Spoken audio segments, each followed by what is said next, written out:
Radio broadcasting को फरोग देने के मकसद से वज़ीर-ए-आज़म नरेंद्र मोदी ने मुल्क भर में 91 FM ट्रांसमिशन का किया इफ्तिताह। कहा, ऑल इंडिया रेडियो के 91 FM ट्रांसमिशन का यह आगाज मुल्क के 85 अजला के 2 करोड़ लोगों के लिए है तोहफा।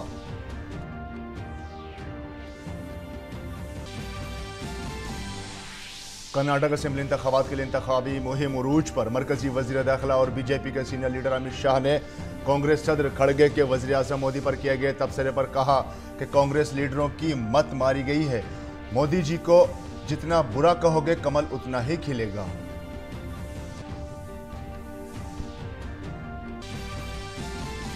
ऑपरेशन कावेरी के तहत सूडान से भारतीयों की महफूज वतन वापसी का सिलसिला जारी। 362 भारतीय शहरियों की एक और खेप जद्दा से बेंगलुरु के लिए रवाना। वजीर ममलिकत बराए उमूर खारजा वी मुरलीधरन ने किया रवाना। सूडान से 326 भारतीयों की 10वीं खेप INS तरकश से पहुंची जद्दा।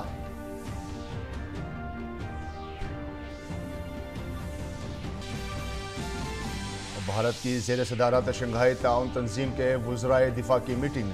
इलाकाई अमन सलामती SCO के इंसदाद दहशतगर्दी की कोशिशों और मौसर कसीर जहती से मुतालिक उमूर पर हो रहा है तबादला ख्याल। मीटिंग से अलहदा वज़ीर दिफा राजनाथ सिंह ने उज़्बेकिस्तान के वज़ीर दिफा लेफ्टिनेंट जनरल कुर्बानो बखुदिरो निजामो से की मुलाकात।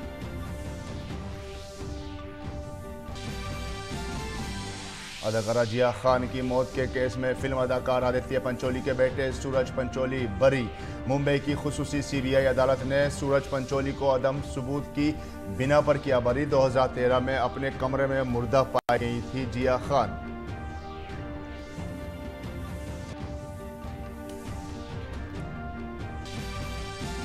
और IPL में आज के मैच में पंजाब किंग्स का लखनऊ सुपर जायंट्स से होगा मुकाबला। पंजाब कि लखनऊ के खिलाफ दबदबा बरकरार रखने की होगी कोशिश, जबकि लखनऊ सुपर जायंट्स करना चाहेगी वापसी।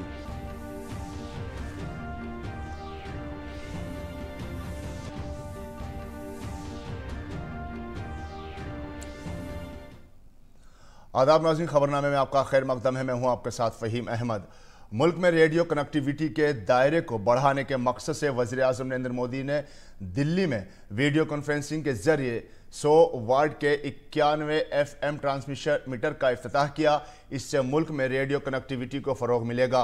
18 रियासतों और मरकज़ी इंतज़ाम वाले इलाकों के 85 अजला से 100 वाट के नए 91 FM ट्रांसमीटर लगाए गए हैं, जिनमें रियासतों में रेडियो कनेक्टिविटी को फ़रोग दिया गया है। उनमें बिहार, झारखंड, उड़ीसा, मगरबी बंगाल, आसाम, मेघालय, नागालैंड, हरियाणा, राजस्थान, उत्तर प्रदेश, उत्तराखंड, आंध्र प्रदेश, केरला, तेलंगाना, छत्तीसगढ़, गुजरात, मध्य प्रदेश, महाराष्ट्र, लद्दाख, अंडमान निकोबार, जज़ायर शामिल हैं। इस तोसी का बुनियादी मकसद तवक्काती अजला और सरहदी इलाकों में FM की कवरेज को बढ़ाना है। हुकूमत मुल्क में FM कनेक्टिविटी बढ़ाने के लिए पुरअज़्म है। ऑल इंडिया रेडियो की FM सर्विस की इस तोसी से मज़ीद 2 करोड़ लोग इन खिदमात का फ़ायदा उठा सकेंगे और इस कवरेज को 35,000 मुरब्बा किलोमीटर से ज़्यादा के इलाके तक बढ़ाया जाएगा।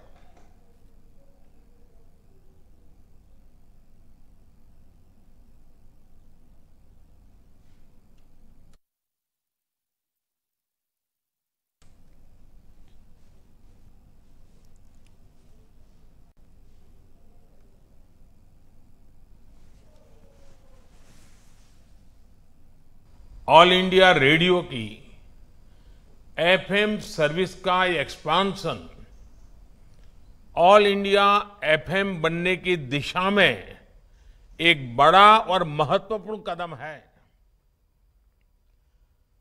ऑल इंडिया रेडियो के 91 FM ट्रांसमीटर्स की ये शुरुआत देश के 85 जिलों के 2 करोड़ लोगों के लिए उपहार की तरह है।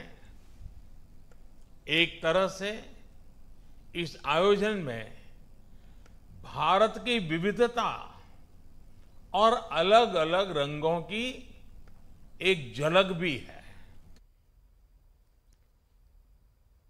जिन जिलों को कवर किया जा रहा है उसमें एस्पिरेशनल डिस्ट्रिक्ट्स, एस्पिरेशनल ब्लॉक्स, उनको भी सविशेष इसका लाभ मिल रहा है।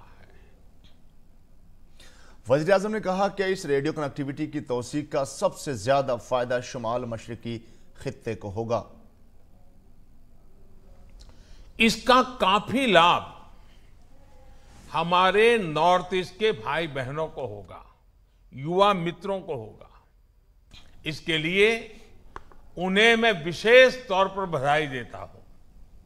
साथियों, जब बात रेडियो और एफएम की होती है तो हम जिस पीढ़ी के लोग हैं, हम सबका रिश्ता एक भावुक श्रोता का भी है। और मेरे लिए तो ये भी खुशी है कि मेरा रिश्ता एक होस्ट का भी बन गया है।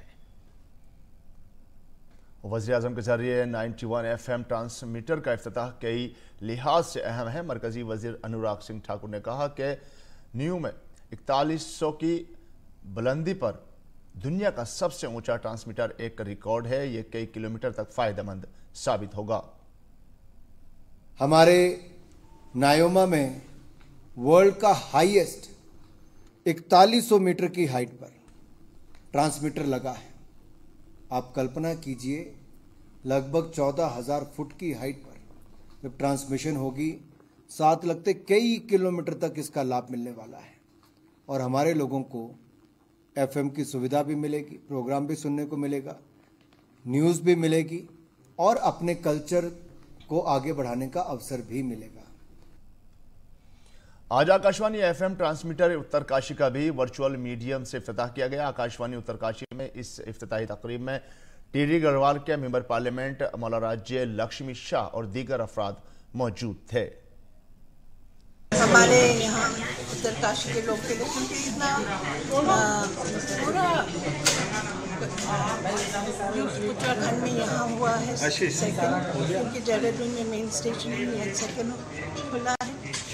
ये शुरुआत है यहाँ के लोगों के लिए और बॉर्डर के लोगों के लिए। ऑफकोर्स थोड़ा डिस्टेंस ज़्यादा तक नहीं है, पर आस्ते आस्ते करके वो भी बढ़ जाएगा। अगर एक्चुअली यहाँ तक पहुँचे बॉर्डर, हम लोग का सौभाग्य की बात है कि उत्तराखंड को भी टेढ़ी कॉन्स्टिट्यूंसी के लिए मिले हैं। आई थिंक हम सब लोग को मिलकर आदरणीय मोदी जी को बहुत बहुत धन्यवाद देना चाहिए, क्योंकि हम लोग के बारे में, क्योंकि हम बिल्कुल बॉर्डर एरिया में हम लोग के लोगों के लिए सोचें, बहुत बड़ी बात है। वज़ीर आज़म की मन की बात पर जामिया मिलिया इस्लामिया यूनिवर्सिटी दिल्ली में रिसर्च जर्नल जारी किया गया। इस मौके पर यूनिवर्सिटी के तलबा ने मन की बात पर पोस्टर्स की नुमाइश भी लगाई। पेश है विशाल बेरिस्टो की यह खास रिपोर्ट।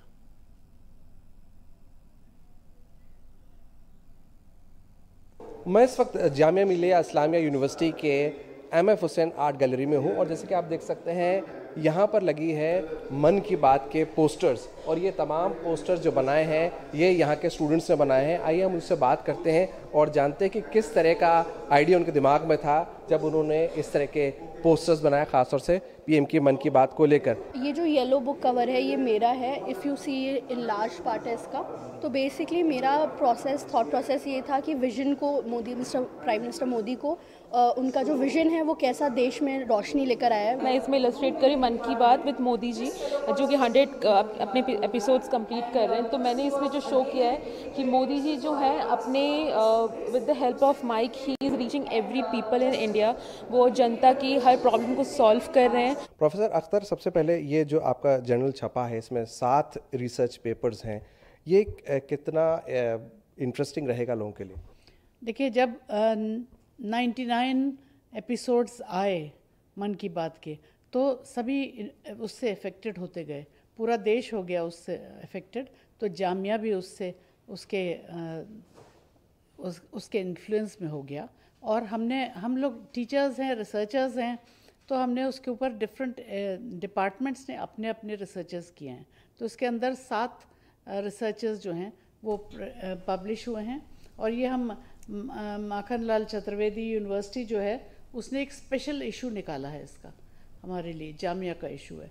इसके अंदर डिफरेंट एस्पेक्ट्स हैं उसके कि मन की बात ने आम आदमी को, आम इंसान को यहाँ पे हमारे देश में कैसे अफेक्ट किया। आम आदमी से लेकर आलिम लोगों तक सभी मन की बात से प्रभावित हैं और यही दिखाया गया है इस रिसर्च पेपर में। कैमरामैन अनिल के साथ मैं विशाल Bairstow, DD news, Delhi. Namami Gange programme एक ऐसा मिशन है जो तहफ़्फ़ुज़ पर जोर देता है। इसका मकसद आलूदगी को मौसर तरीके से कम करना और दरियाए गंगा का तहफ़्फ़ुज़ और बहाली है। अक़वाम मुत्तहिदा ने भी भारत के मुक़द्दस दरिया गंगा को फिर से ज़िंदा करने के लिए नमामि गंगे इक़दाम की सताइश की। वज़ीर-ए-आज़म ने 25 दिसंबर 2022 को नश्र होने वाले मन की बात प्रोग्राम में इस सिलसिले में बात की थी।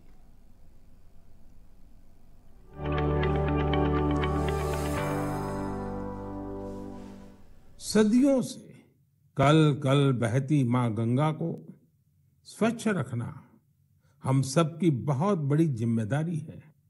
इसी उद्देश्य के साथ 8 साल पहले हमने नमामि गंगे अभियान की शुरुआत की थी। हम सभी के लिए गौरव की बात है कि भारत की इस पहल को आज दुनिया भर की सराहना मिल रही है।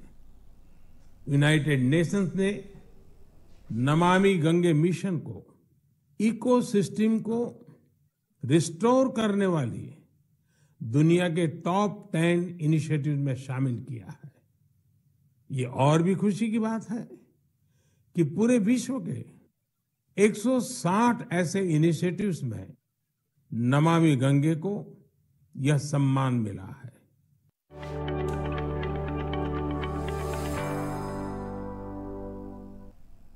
26 फरवरी 2023 को नश्र होने वाले मन की बात प्रोग्राम में वज़ीर-ए-आज़म मोदी ने बताया कि किस तरह ये प्रोग्राम लोगों के लिए अवामी शराकत के इजहार का एक प्लेटफॉर्म बन गया है। हर माह उनके पास कई खतूत पहुंचते हैं जिनके जरिए उन्हें लोगों की मन की बात को जानने का मौका मिलता है।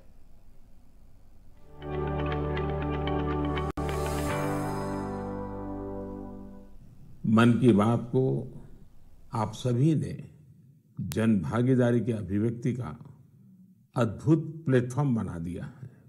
हर महीने लाखों संदेशों में कितने ही लोगों के मन की बात मुझ तक पहुंचती है।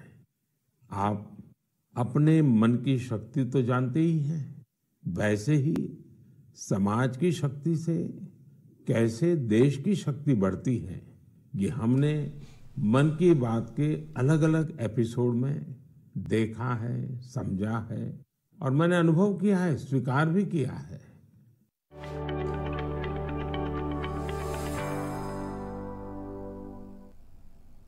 उनतीस जनवरी को मन की बात की नशरियात में वज़ीर-ए-आज़म मोदी ने कहा था कि आज मोबाइल फ़ोन, लैपटॉप और टैबलेट जैसे आलात हर घर में आम हो चुके हैं। अगर सोचा जाए तो उनकी तादाद अरबों में है। उन्होंने कहा कि आज की डिजिटल डिवाइस कल का ई वेस्ट है। उनको सही तरीके से डिकम्पोज करना ज़रूरी है ताकि आने वाले वक्त में ये माहौलियात के लिए खतरा ना बने।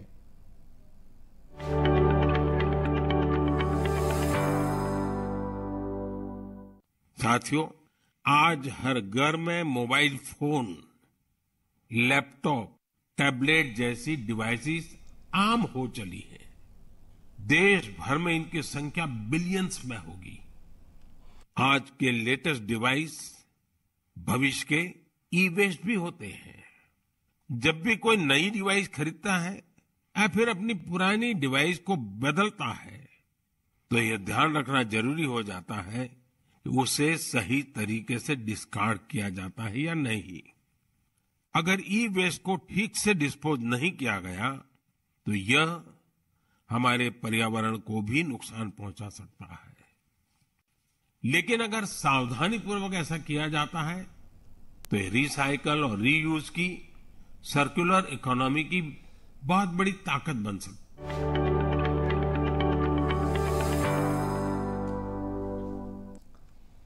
आयुष के वजीर सर्बानंद सोनोवाल ने आज central council research in Ayurveda in science यानी CCRAS रिसर्च जर्नल का खुसूसी शुमारा जारी किया, जिसमें आयुष सेक्टर पर मन की बात के असरात पर तवज्जो मरकूज की गई।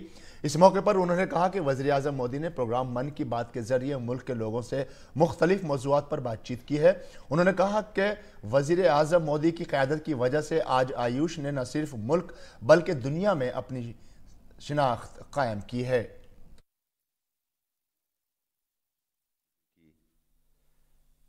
विशेष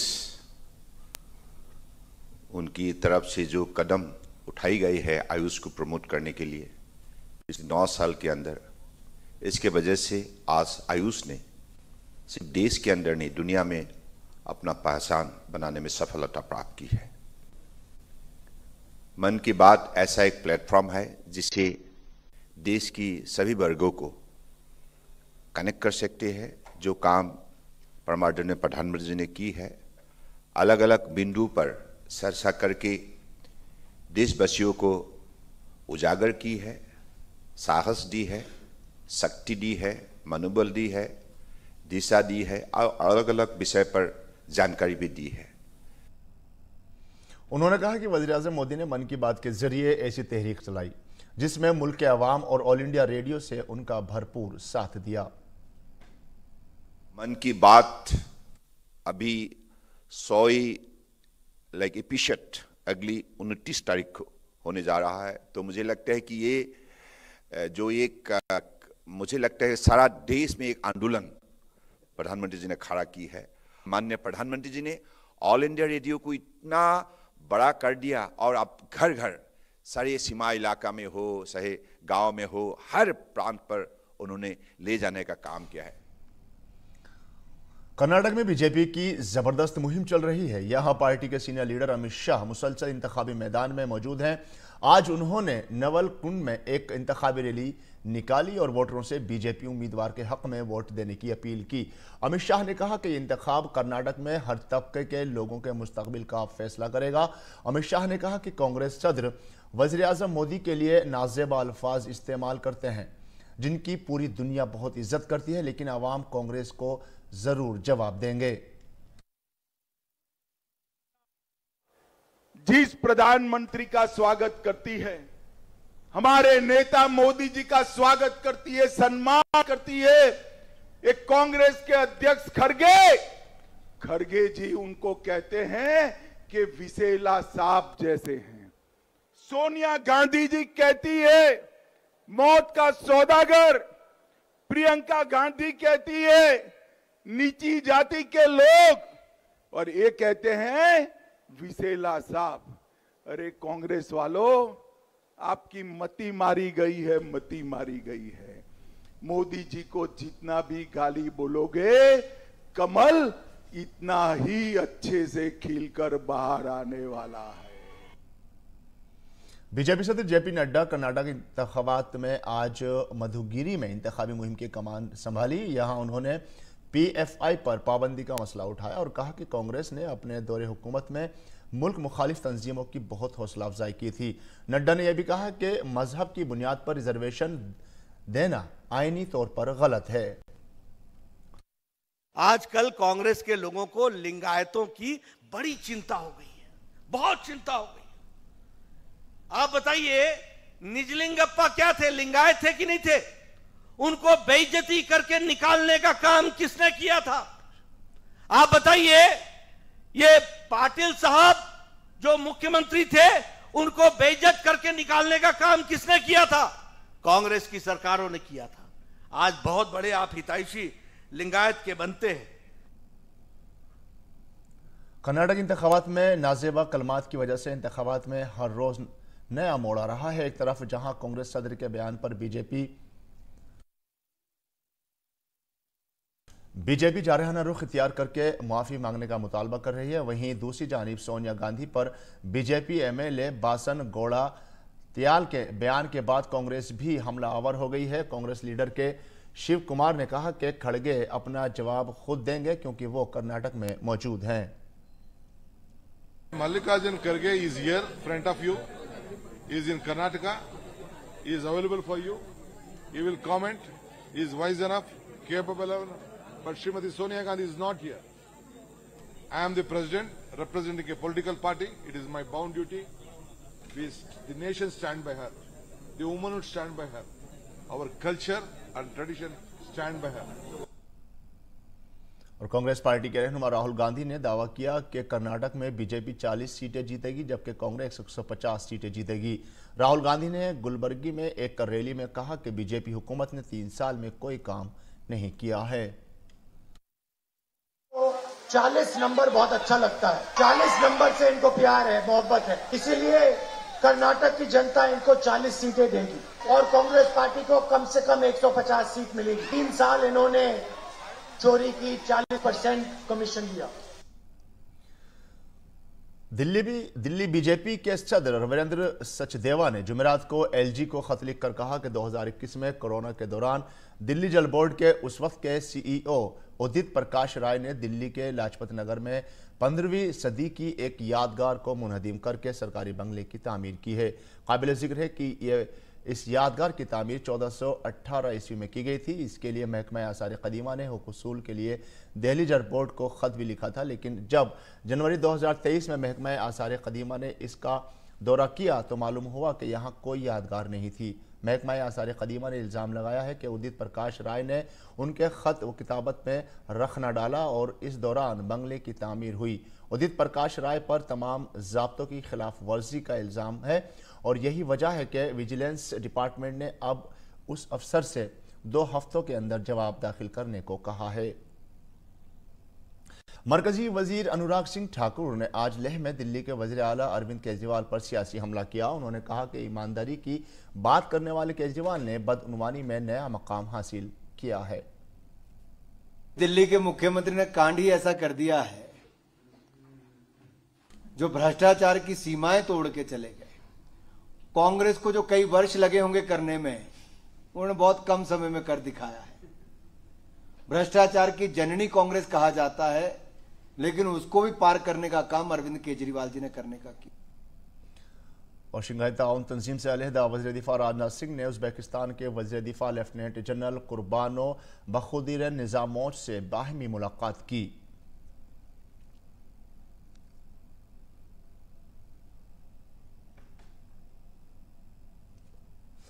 सूडान से निकाले गए 362 भारतीय शहरियों की एक और खेप जद्दा से बेंगलुरु पहुंची। जद्दा से भारतीय शहरियों को रवाना करते वक्त अपने ट्वीट पर मुरलीधरन ने लिखा कि सूडान से लाए गए 362 भारतीयों को जद्दा से बेंगलुरु जाने वाली फ्लाइट से रुखसत करते हुए उन्होंने खुशी हुई। उनमें से एक बड़ी तादाद का ताल्लुक हक्की पिक्की कबीले से है। इससे कबल सूडान से 326 भारतीयों के इनखला की 10वीं खेप INS तरकश से आज जद्दा पहुंची। वजीर ममलिकत बराए उमूर खारजा वी मुरलीधरन ने जद्दा में उनका इस्तकबाल किया। वी मुरलीधरन ने 10वीं खेप के पहुंचने से मुतालिक तस्वीर भी अपने ट्विटर हैंडल पर शेयर की। उन्होंने ट्वीट में लिखा कि सूडान से निकाले गए 326 भारतीयों की 10वीं खेप INS तरकश के जरिए आज जद्दा पहुंची। उन्हें पाकर खुशी हुई। उन्हें जल्द भारत वापस भेज दिया जाएगा।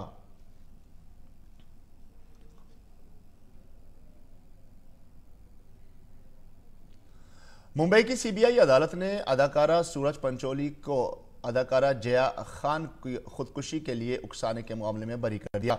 अदाकारा जिया खान के जूहू अपार्टमेंट में मुर्दा पाए जाने के तकरीबन 1 दहाई बाद मुंबई की एक खुसूसी CBI अदालत ने उनके उस वक्त के दोस्त सूरज पंचोली को बरी कर दिया।